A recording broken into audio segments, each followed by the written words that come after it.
By a show of hands, how many of you believe you could replicate this image of Brad Pitt with just a pencil and piece of paper?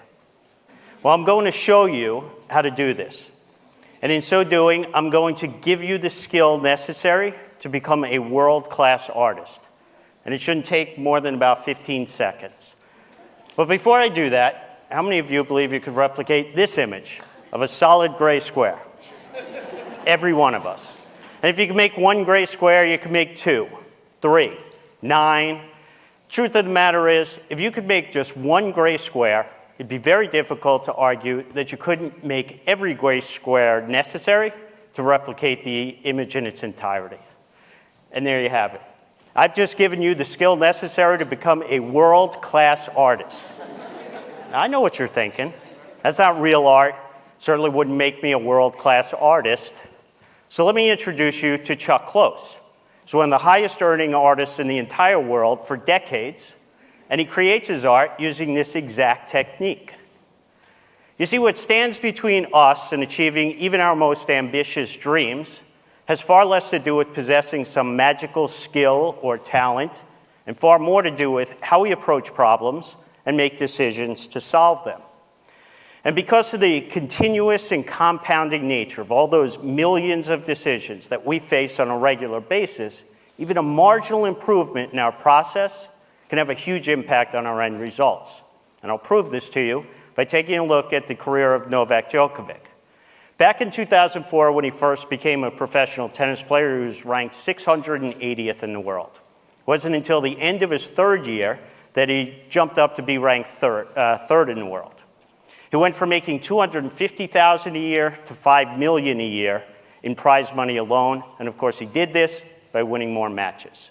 In 2011, he became the #1 ranked men's tennis player in the world, started earning an average of $14 million a year in prize money alone, and winning a dominating 90% of his matches. Now here's what's really interesting about all of these very impressive statistics. Novak doesn't control any of them.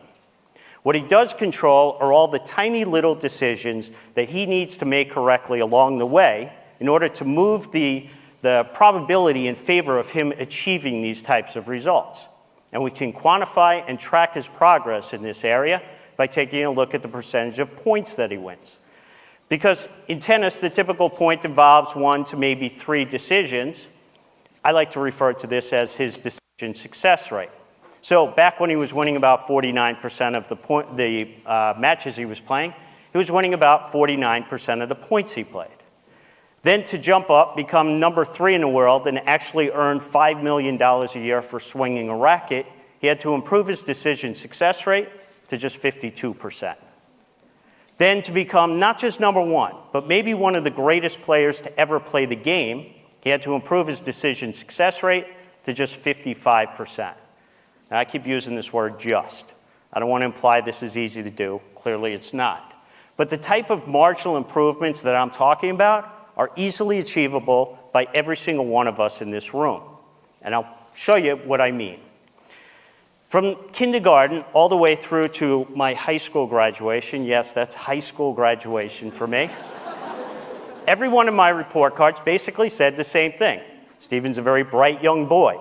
If only he would just settle down and focus. What they didn't realize was I wanted that even more than they wanted it for me. I just couldn't. And so from kindergarten straight through the second year of college, I was a really consistent C minus student. But then going into my junior year, I'd had enough. I thought, I want to make a change. I'm going to make a marginal adjustment. And I'm going to stop being a spectator in my decision-making and start becoming an active participant. And so that year, instead of pretending again that I would suddenly be able to settle down and focus on things for more than 5 or 10 minutes at a time, I decided to assume I wouldn't. And so if I wanted to achieve the type of outcome that I desired, doing well in school, I was going to actually have to change my approach. And so I made a marginal adjustment. If I would get an assignment, let's say read 5 chapters in a book, I wouldn't think of it as 5 chapters. I wouldn't even think of it as 1 chapter. I would break it down into these tasks that I could achieve that would require me to focus for just 5 or 10 minutes at a time. So maybe 3 or 4 paragraphs, that's it. I would do that. When I was done with those 5 or 10 minutes, I would get up. I'd go shoot some hoops, do a little drawing, maybe play video games for a few minutes. And then I'd come back. Not necessarily to the same assignment, not even necessarily to the same subject, but just to another task that required just 5 to 10 minutes of my attention. From that point forward, all the way through to graduation, I was a straight A student. Dean's List, President's Honor Roll, every semester. I then went on to one of the top graduate programs in the world for finance and economics. Same approach, same results. So then I graduate. I start my career, and I'm thinking, this worked really well for me. You know, you take these big concepts, these complex ideas, these big assignments, you break them down to much more manageable tasks. And then along the way, you make a marginal improvement to the process. You nudge the odds of success in your favor. I'm going to try and do this in my career. So I did. I started out as an exotic derivatives trader at Credit Suisse. It then led me to be global head of currency option trading for Bank of America, global head of emerging markets for AIG International. It helped me deliver top-tier returns as a global macro hedge fund manager for 12 years and to become founder and CIO of 2 award-winning hedge funds. So it gets to 2001, and I'm thinking, this whole idea, it worked really well in school. It's been serving me well as a professional. Why aren't I applying this in my personal life? Like to all those big, ambitious goals I have for myself.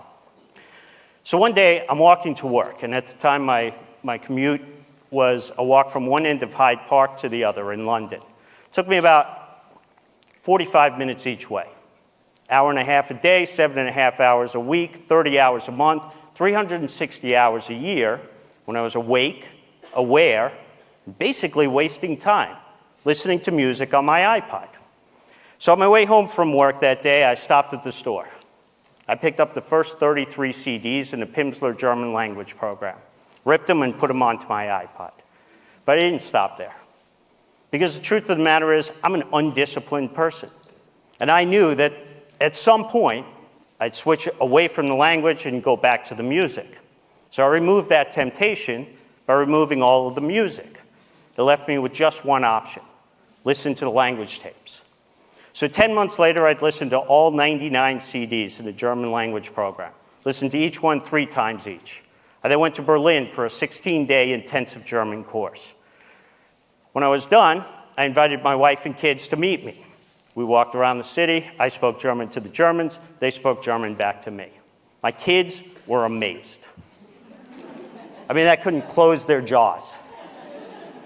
But you and I, we know there's actually nothing amazing about what I just done.